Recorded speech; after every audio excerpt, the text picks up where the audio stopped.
Kentucky. The energy produced from our lands and from the sweat of our hard-working people helped grow our nation into a global economic powerhouse. As excited as I am of what's going on in Kentucky, record economic success, we must recognize we are failing to provide our children with the good start they deserve. Pre-K for all is a step we must take to boost our economy, to strengthen our workforce, to better educate our kids, and to put more money in the pockets of our hardworking Kentucky families. It is a win, win, win for our people. I know it's the right thing to do. As a dad and as governor, there's nothing more important than making sure that all of our children at least have the opportunity to succeed. We need Pre-K for all to make sure every child in every corner of the Commonwealth gets that chance.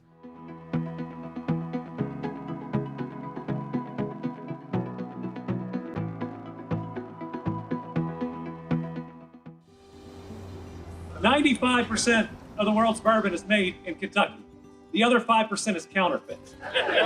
Wenzel is another great company, adding to the Bourbon Trail, adding to our tourism, making sure that Northern Kentucky continues to be a really important part of this bourbon economy. We see people coming by the thousands every day and every week in Kentucky to be introduced to us and our way of life because of bourbon. They stay and go through our restaurants and our shops. It brings more people and more dollars to our community. It is part of the fabric of who we are, and it is an industry that we proudly support.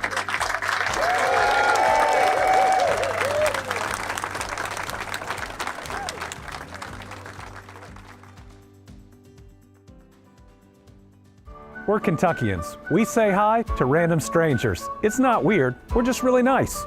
We're Kentuckians. It's not Louisville, it's Louisville. It's not Versailles, it's Versailles. Take that, France. We're Kentuckians. We know that 95% of the world's bourbon's made here, and the other 5% is counterfeit. We're Kentuckians. If we say, bless your heart, it ain't good. We're Kentuckians. We don't aspire, we twin-spire. Oh.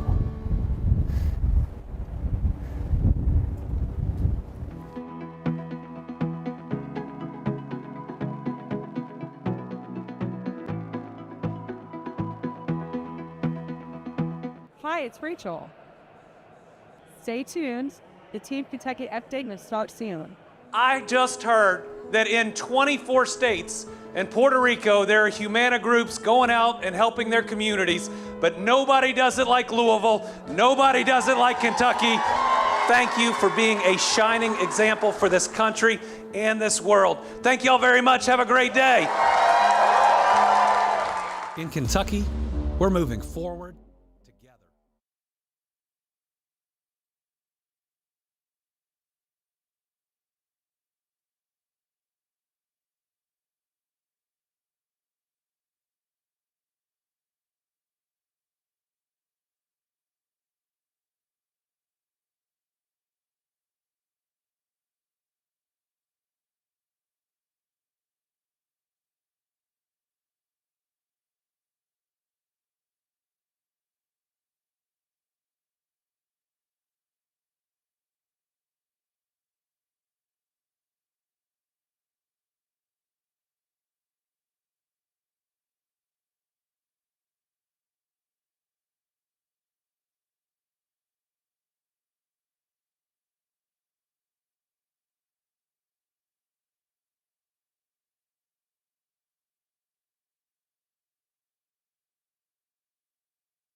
Good afternoon, everyone. I'm Andy, and welcome to this week's Team Kentucky Update. We're going to start where we always start, with Kentucky's economy and the hard work we put in to make sure that our families have good jobs that can support them, put food on the table, and provide opportunities for the next generation. Since the beginning of this administration, we've now announced over 1,200 new location and expansion projects for a record $43 billion in new private sector investment. The best news is these announcements are creating well over 63,000 new Kentucky jobs. The incredible growth would not be possible without our booming manufacturing industry. which stretches to every corner of the state. Kentucky is a proud leader, national leader in manufacturing. We rank #1 in vehicle production, #1 in electric vehicle battery production, and the list goes on and on. There are over 6,000 manufacturing facilities in Kentucky, including iconic companies like GE Appliances, Ford, Toyota, and many more that have made Kentucky their new Kentucky home. I'm proud to celebrate this industry and all those who make it so successful.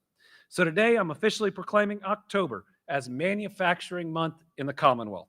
Manufacturing has been central to Kentucky's growth, especially these past 5+ years, and it continues to drive our economic momentum. The industry is also helping to raise wages for all of our families. The average incentivized hourly wage has now topped over $26 an hour for 3 straight years. That's the first time in our history that has happened. Manufacturing represents over 12% of our state's workforce. That is significantly higher than the national average of 8%. The industry also contributes $47.5 billion to the state's gross domestic product. Manufacturers help fuel key industries in the Commonwealth, including automotive, EV, aerospace, distribution, logistics, metals, healthcare, food and beverage, agritech, and many more. More things are being made here. And I want to thank everyone in Kentucky's amazing workforce who makes it all possible. Some of these folks are here with us today, and I'm proud to invite up the members of the Kentucky Association of Manufacturers who are going to present the proclamation. Today, we've got Frank Gimley, Caroline Scott, and Shelley Goodwin, all from the Kentucky Association of Manufacturers. Thank you, Governor. Good timing. Good to see you, Yes. sir. Thank you all for what you do, and we have officially proclaimed October as Manufacturing Month in the Commonwealth. Thank you. You're very welcome. Thank you all. All right. We get one big picture over here? Sure. Here we go. We've done this before. Once or twice. All right, and this goes with y'all. Thank you. Thank you very much. Good to see Thank y'all. you, sir. Thanks for your work. Once again, thank you to this group and all our manufacturers, and happy Manufacturing Month in the Commonwealth. Next, we have an update on the work we're doing to make our roads and bridges safer in Kentucky. When we see road work, we need to be thinking about what it means for our future. These projects mean safer travel for our families. They mean less congestion and traffic delays, and it means potholes getting fixed and less wear and tear on our tires. I get that construction can be a hassle, but I'd rather improve a road before the next accident, and I'd rather repair a bridge before it falls. Speaking of Kentucky's bridges, they don't just connect our roads. They connect our families to jobs, schools, and communities. Last November, I announced a new bridge program to make sure that local bridges were safe and sound. The County City Bridge Improvement Program provides local communities funding to repair and replace critical bridges. So far in 2025, we've issued 3 rounds of funding totaling $25 million. Today, I'm excited to announce another $7.7 million in awards. This funds 17 projects in 13 counties and 3 cities across Kentucky. The majority of the projects will replace existing bridges with brand new crossings. They are 12 bridge replacements and 5 bridge repairs. We've got videos from 3 county judges to give you a flavor of how important, impactful, and meaningful these projects are. First up, a word from Judge Executive Terry Adams of the Letcher County Fiscal Court. Letcher County is receiving $811,000 to replace a bridge on Bill Lewis Hollow that has weight restrictions. I'm Terry Adams, Letcher County Judge Executive. I'm joined by Matt Ambergy, my assistant. We're here at the Bill Lewis Bridge here in Letcher County today. It's a part of the City-County Bridge Improvement Program, and it was awarded to do a complete rebuild on. We've worked on this project quite a while, yeah. But we are very much appreciative of the program. I want to thank Governor Beshear's office and Bobby Joe Lewis and all those from the transportation department that's helped us along this way. locally, we didn't really have the funds to rebuild this bridge like it needed to be, and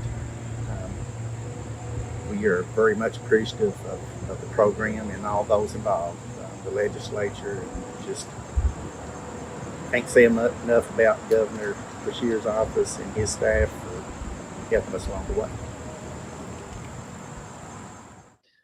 Thank you to Judge Adams, both for his leadership here and also his leadership both during the flooding and in the rebuilding since.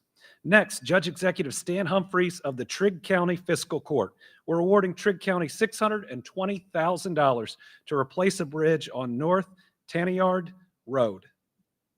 Hi, this is Judge Executive Stan Humphreys here in Trigg County, standing here on what we call the Tanyard Road, and just talking about the City County Bridge Improvement Program. We're standing here at a bridge that's going to be replaced here in Trigg County. I just got the news about that, and I want to just say thank you for the hard work and dedication it's taken to put this in action. I want to thank, of course, the Governor Beshear, the work he's doing, our Secretary, our Commissioner Bobby Joe Lewis, Craig Cottle, and the Rural Municipal Aid staff. Also, I want to thank our District 1 folks over at Paducah, Kyle Pope, and all the folks that make this really a process. The legislature, for sure, making this program available to us, seeing fit that rural communities like ours don't get left out, have an opportunity to improve our roads and bridges through funding that would not be available to us locally here in the county. So just a big thank you from Trigg County. Appreciate the hard work, dedication. Keep up the good work. Thank you to Judge Humphreys, and I think he gets points in the video for being at the bridge, which also was the first video. Next, Judge Executive Timothy Graves of Washington County is receiving $900,000 for a bridge replacement on Sulphur Lick Road. I'm Timothy E. Graves, Washington County Judge Executive. I'm here on Sulphur Lick Road in front of a bridge that we applied for in the County City Bridge Improvement Program for replacement. It's been lowered to 3 tons. We're so thankful here in Washington County to have leaders like Governor Beshear and Secretary Gray, Commissioner Lewis, and our legislative body to fund programs like these. Small counties just cannot come up with the amount of money it takes to replace bridges this size. So we are very thankful from Washington County for these funds.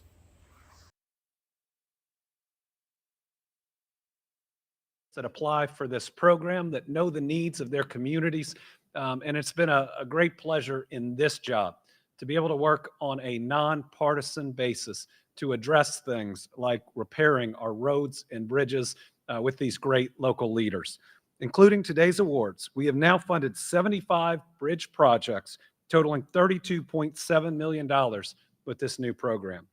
Next, we have news from Lieutenant Governor Jacqueline Coleman on a new way we're working to help keep our law enforcement members and the public safe.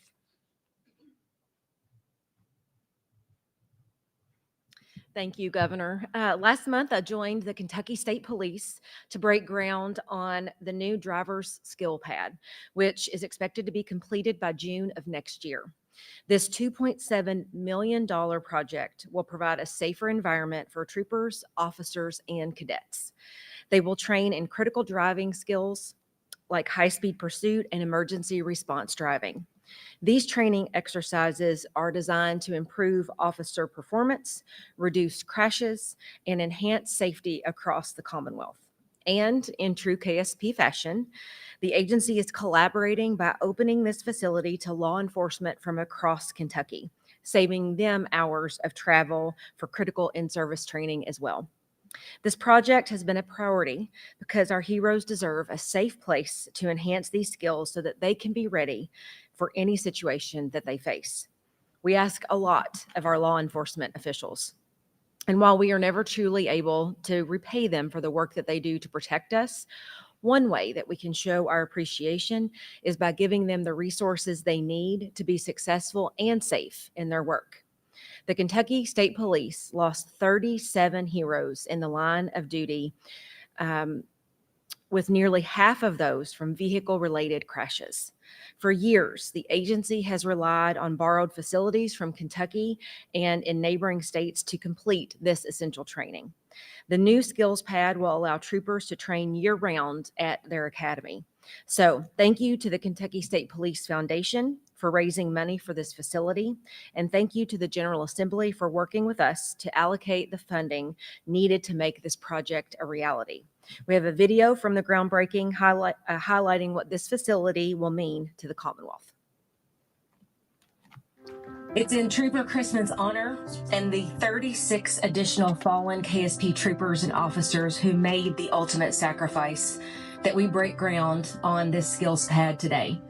When completed, this facility will not only serve every cadet, but also every trooper that comes through this academy. This new skills pad will provide a safer environment for our cadets and troopers to further develop and refine skills in high-speed pursuit, evasive maneuvers, pursuit intervention tactics, and more.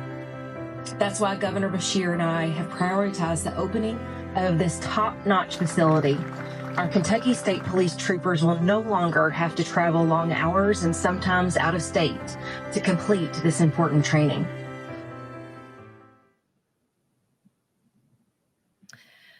All right, so today we also have Dr. Stack with us to give us a recap on the first year of our Healthy Kentucky Home Challenge. Dr. Stack? Thank you, Lieutenant Governor. Good afternoon, Team Kentucky. So as the first year of the Our Healthy Kentucky Home campaign comes to a close, I want to take a moment to reflect on the incredible journey it has been and what we've accomplished together. We began the Our Healthy Kentucky Home journey back in November of 2024 with a statewide call to action to eat 2 servings of fruits or vegetables every day, exercise at least 30 minutes 3 times per week, and engage with others to stay socially connected. This campaign was built on a simple belief. When every Kentuckian has the opportunity to live a healthier life, our entire Commonwealth becomes stronger. Over the past 11 months, we've come together across communities, workplaces, schools, and homes to share tools, resources, and stories that make healthier living possible for all of us. From learning how small lifestyle changes can prevent chronic disease, to connecting families with local resources for nutrition, active living, and mental health, to celebrating even the smallest steps we can take every day to improve our overall health and wellness, we've seen the positive impacts of our efforts to support each other in achieving better health and wellness. Throughout this campaign, we have strived to build healthier homes, healthier neighborhoods, and a healthier state. Even though we are wrapping up year 1, this isn't an end. In fact, it's only a beginning. Every small step, every healthy meal, every walk with a neighbor, every check-in on a friend builds the kind of Kentucky we all want to call home. Over this past year, we've also highlighted important resources available to Kentuckians in times of need. One of these is the 988 Suicide and Crisis Hotline. Staying socially engaged improves both our mental and physical health. It's important to remember, though, that it's okay not to be okay, and none of us should feel alone when times are tough. For those who may be experiencing a behavioral health crisis or having thoughts of suicide, the 988 hotline is available 24 hours a day, 7 days a week, 365 days a year to listen and connect you to help and support. And while eating healthier, exercising, and staying socially engaged improves our health and well-being, many of us still need treatment for chronic health conditions.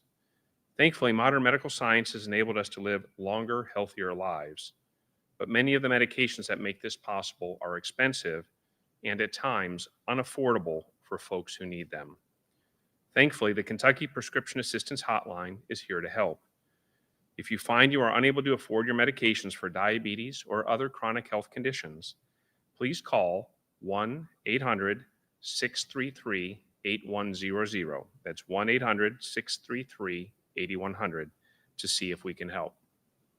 We've covered a lot of topics during this first year of our journey together. So during the month of October, the Our Healthy Kentucky Home campaign will look back on the last 11 months of this campaign, highlighting special resources and inspirational stories from across the Commonwealth. We will also promote year 2 of the Our Healthy Kentucky Home campaign and give you a sneak peek at what's to come. To learn more about the Our Healthy Kentucky Home campaign, please visit our website at ourhealthykyhome.ky.gov. It's never too late to join the Our Healthy Kentucky Home journey, where we work together to ensure that every Kentuckian achieves better health, and reaches their full potential. Governor?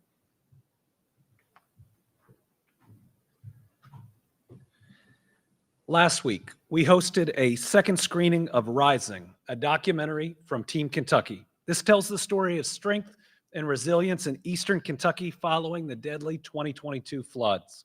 The screening took place at the Grand Theater here in Frankfort, and it was followed by a roundtable discussion with Frankfort Mayor Lane Wilkerson, Franklin County Judge Executive Michael Mueller, Kentucky State Police Pilot Major Brad Austin, and YouTube weatherman Ryan Hall.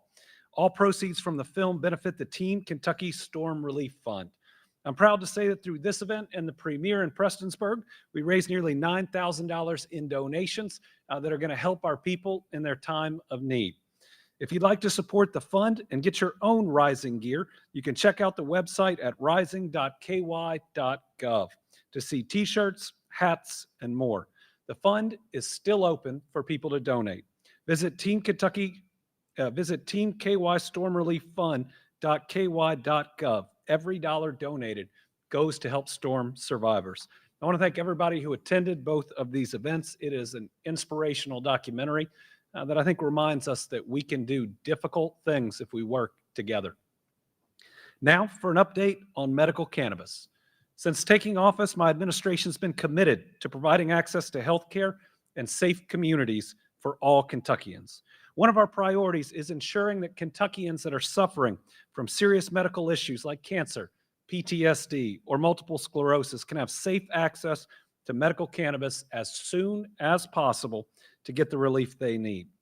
Today, I'm pleased to announce that while licensed operators are already growing safe medical cannabis, we're about to grow a whole lot more. This morning, after passing its final inspection, the Office of Medical Cannabis has approved another cultivator to begin cultivation activities here in Kentucky. And this one is a big one. Natural State Greengrass Canna Co. is a Tier 3 cultivation facility, one of the 2 largest cultivation facilities in Kentucky. This facility is located in Madison County and plans a phased rollout of cultivation operations. They'll eventually expand to all 25,000 square feet of cultivation space. This operator and so many more will help us ensure for years to come that Kentuckians suffering from serious medical conditions can get the relief they deserve. And finally, for our Team Kentucky All-Stars, this is a pretty incredible story. Last week, Arlen Alvarez was in her home when she heard a scary sound. A woman experiencing a medical emergency had crashed a vehicle in her backyard. Arlen quickly jumped into action to help the driver. Soon after, Trenton Police Chief Henry Hamlet arrived. He saw Arlen working to break the car's windows and began to help her as a fire broke out in the car. After a lot of hard work to pry the vehicle open, the 2 rescued the woman before the car was engulfed in flames. They saved her life. That's what Team Kentucky is all about, helping neighbors and being there when our fellow Kentuckians need it the most. Arlen and Police Chief Hamlet showed incredible bravery in what was a very scary moment. Their selflessness and quick action made all the difference. And so I'm proud to name them our Team Kentucky All-Stars. Arlen and Chief Hamlet, thank you. All right, now to our journalists.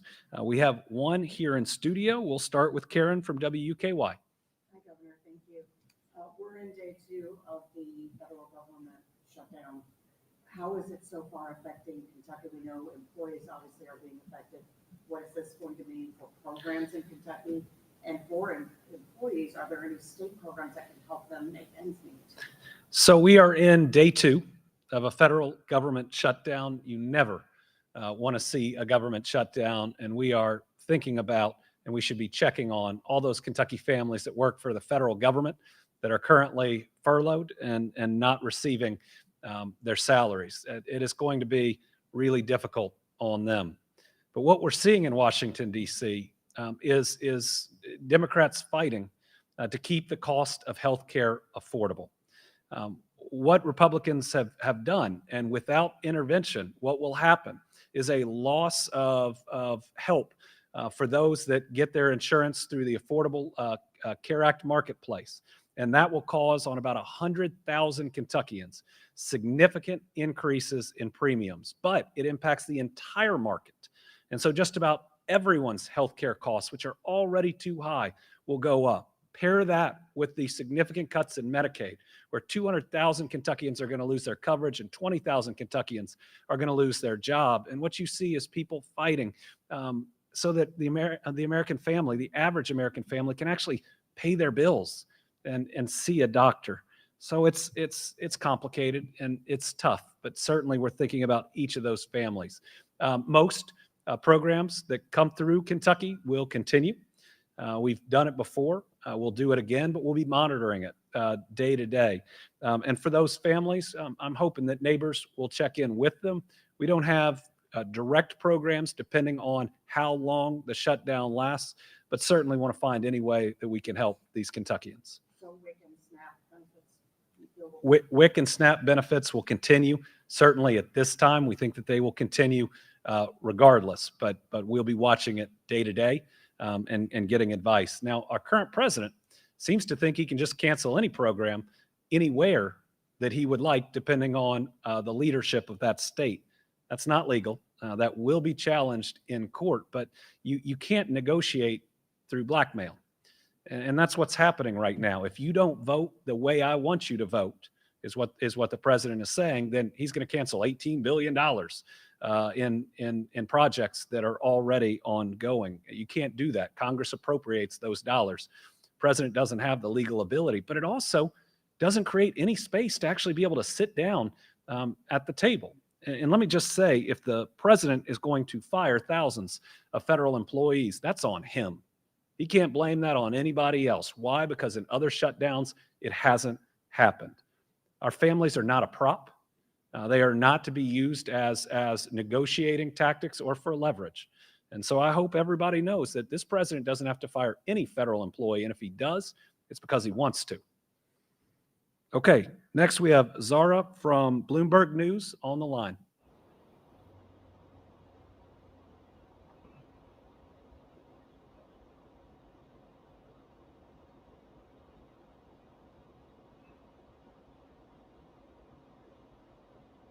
Okay, we'll move on to Tom Latek from Kentucky Today.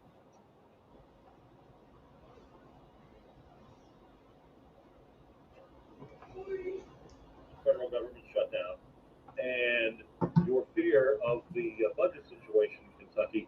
How is both of these things together going to affect state government operations?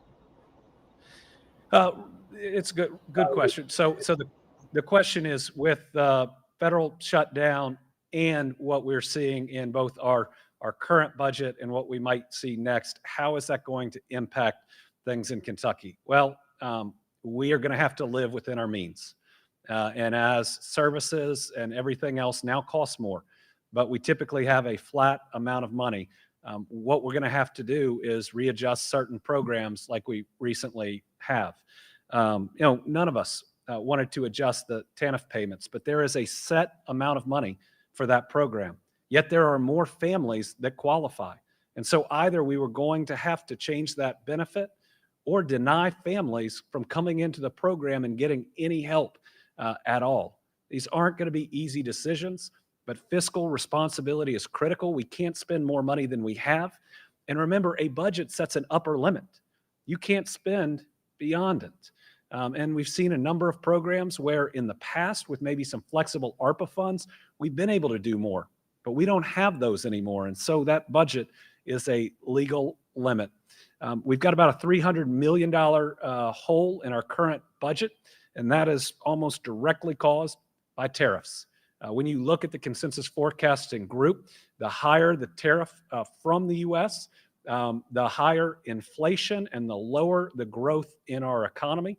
And we're already seeing it. A Georgetown company is going to lay off 100 people at a furniture manufacturer, mainly because of tariffs. So unfortunately, Donald Trump's tariff policies are going to result in us having less state dollars, much less federal dollars to meet the needs of our people. But we are going to do our very best. We're going to make sure that we lead with our values, especially in what we make whole and we don't cut. And what you can expect from us is an administration that always prioritizes education, healthcare, infrastructure, certainly our public schools, job creation, and public safety. Next, we've got Anna Medina from WTVQ. Good afternoon, Governor. Earlier this week, State Senator Brandon Smith sent you a letter in which he urges you to sign a death warrant authorizing the execution of Ralph Bays. As we know, Kentucky has not had an execution since 2008. Adding that justice delayed is justice denied. So what do you say to Senator Smith and families who, so to speak, are awaiting justice?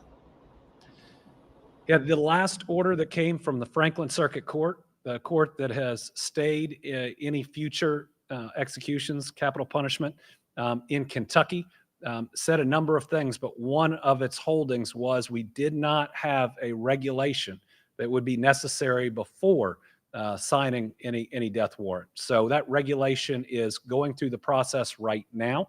It is filed. It is in the current schedule. And that's the step that had to be taken first under that order. And that's the step that's being taken. Isaiah Kim Martinez. Thank you, Governor. I was just curious what your opinion is on the supplement called Kratom, its use in Kentucky, and the laws and rules on the books to regulate it in the state. Yeah, Kratom can be very dangerous. It is regulated now under law by DPH, the Department for Public Health. Regulations are being composed right now.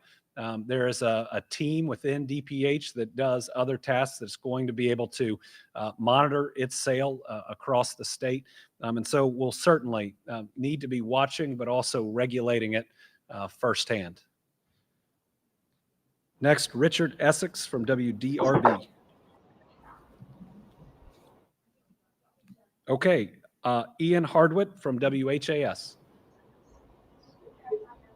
Thank you, Governor Beshear. I talked yesterday to Louisville's mayor and police chief. They said they would be in support of having automatic traffic enforcement cameras here. I know that would take some legwork on Frankfurt's end to make that happen statewide. Is that something you would push for when the General Assembly reconvenes next year? Ian, would you ask that question again? We were having a little audio issue. Sure. Yesterday, I talked to Louisville's mayor and police chief. They indicated support for automatic traffic enforcement cameras. I know those are allowed in highway work zones, so it would take some work from Frankfurt to make that happen in other places. Is that something you'll support going into the General Assembly next year? Yeah, certainly we passed a law last year that allows us to have camera enforcement of traffic laws, especially speeding in construction zones. We have lost far too many Kentuckians, whether that's in our transportation cabinet or contractors, to people driving recklessly in a zone where Kentuckians are working and deserve to be able to go home to their families at the end of the day. I do support extending these throughout Kentucky and would work with the General Assembly on any changes or how we further expand them. Now, they can also free up law enforcement.